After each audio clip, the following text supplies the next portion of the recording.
Thus far, when talking about San Quentin, I've tried to be very detailed. I wanted to provide all of the background information I could about my first week in prison. But time passes, and I can't give every detail of every day of my 17-year prison sentence. It's just not realistic. So I want to talk about something that's pretty interesting that happened on the San Quentin Badger Section concrete yard after I'd been there for a week. I was providing security for the guys working out at the edge of the basketball court. You see, the basketball court bordered the area where the whites worked out perfectly. It was pressed right up against it. As a result, if somebody lost a ball and it went out of bounds, they might try to leap into the workout area to rescue it. Unfortunately, we couldn't allow that because it could be the opening salvo of an assault. They could be pretending to chase a ball and then attack the guys who were doing push-ups on the ground. In order to prevent this, Sam had tasked 4 of us to stand at the edge of the basketball court and to stop any out-of-bounds ball that looked like it was coming into the white workout area. Myself and Filthy had the corner nearest the place where guys were working out, and he and I were talking a little bit while providing security. Filthy was an interesting character. I think I may have to do a video just on him. He looked like the tattooed man from a circus. He was just covered in tattoos for about a third of his body. He had one arm done meticulously and another one not even touched. He had facial piercings just all up and down his eyebrows that he kept open with pieces of plastic. And he had a split tongue. He could still talk fine, but he had actually split his tongue himself. He was truly an interesting character. While he and I were talking, the PA system announced that I had to go inside and talk to my counselor. That yard was over for me. I told Sam, he placed somebody else there to do security, and I hurried as quick as I could to get back to my cell and get cleaned up. Remember that the purported reason that I'm at San Quentin, why I'm at this reception area, is to meet my counselor.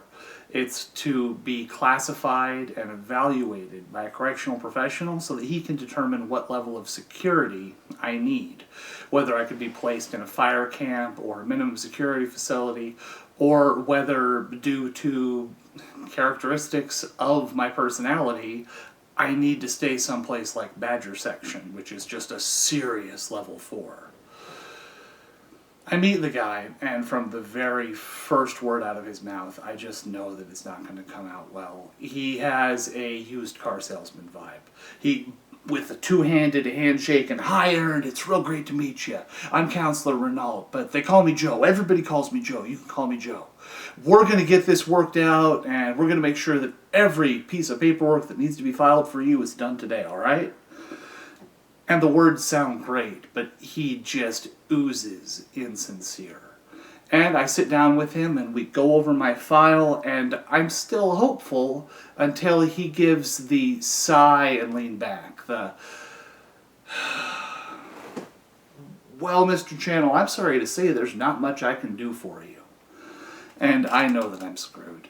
He explains that because of the number of years that I'm serving, I have to be housed on a level 4 yard for the first 6 years of my prison term. That if I behave myself, I don't get into any fights, and I work a full-time job for the administration, after 6 years I can be considered to be removed to a lower security facility, like a 3. But that is the absolute best he can do for me because of the amount of time that I'm doing. I look over the paperwork, the boxes that he's filled out to determine what yard I should be on, and nothing has to do with things that seem like they should matter to me. They're not factoring educational accomplishments, whether you've been arrested before the term that you're doing.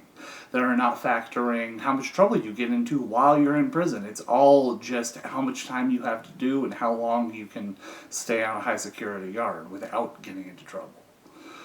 I think this is a real bad system, that if you only sentence people based on how long they have to do, you're going to end up with a bunch of non-violent guys who are sentenced to a lot of time on 4 yards. Counselor Renault kind of laughs, and he says, yeah, actually, it's a real problem, and we've been working on it. Here in about 3 months, we're going to institute a new system which will change everything. And then guys who get classified and have a bunch of time won't have to go to high security yards if they've behaved themselves in every other way we can check. That's awesome! I tell him, well, let's do that. I want to do that. In 3 months, we can move me to a lower security facility, right? And he says, oh, no, this is for new people who are classified. You're going to be classified tomorrow with this paperwork I just did. And in 3 months, if somebody just like you walks through, then he can go to a 3-yard, but you need to go to a 4 for the next 6 years. It's very hard not to get frustrated at times like this, but I have a cool head on my shoulders. I thank him for his time. I shake his hand again, and he gives me the used car salesman handshake, and I go back to my cell. They already recalled yard while I was talking to my counselor, so there's nothing left for it but to just settle in. Dinner will be in a couple of hours, and then after that, a whole night of sitting in an empty cell, and the whole day tomorrow too, because there's no yard. As I close my door, I notice that the officer has left the front part of the door, where you can slide things through, open. There is a cover over the door which prevents inmates from handing things in and out, and there is also a lock which prevents the door from being opened and closed. He's made it so that the door can't be opened and closed, that once I go into my cell, I'll be stuck in my cell. But I'll be able to hand things in and out. I lie down on my rack and start trying to come up with some plan to get out of Badger Section, is what I'm figuring.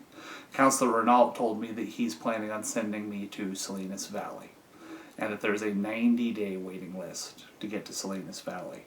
He wants to send me there because they need some white inmates from Northern California to even out their population demographics. I don't care about population demographics, I just don't want to be at Badger Section in this cell, one of the most dangerous places in California right now, for the next 3 months. As I'm lying back, brainstorming, I'm reading my rule book. It's called a Title 15, looking for any move that I can do to fix the situation that I'm in. I realize that I can hear people running up and down the tier. It must be a new bus. Every day or two, they bring a new bus of inmates and release 3 or 4 who find cells and replace the guys that went to whatever institutions they were going to. There's a real high turnover rate at Badger Section. It occurs to me that Sam, down in 220-something, has a rule that anybody who wants can give him anything they have, if it's a pencil or a stamp or a piece of lunch meat, and he'll give them a hot cup of coffee if their tray slot is open so they can be slid through. I haven't had a hot cup of coffee in a long time. He has a hot pot down there and coffee, and I'm thinking to myself that I'm going to call one of these new guys and ask him to come over and take a stamp that I have and give it to Sam for a coffee. A hot cup of coffee sounds great. And just as I'm getting up to do this, one of the new guys comes to my door, and I can't believe my eyes. It's Mike from Mendocino County Jail. I did a video on Mike. He's the guy who tricked Prid into snorting Comet in a pretty malicious prank. And I leap up from my bunk and I go, oh my God, Mike, you're here. I can't believe it. And he explains that he's actually been moved down into cell 122, but that he can't lock up until count time because the cops won't open his door. So he's just kind of wandering around, and he's surprised to see me too. We weren't super close in county jail, but he was a chess player and there were very few of them. So he and I did spend a lot of time together.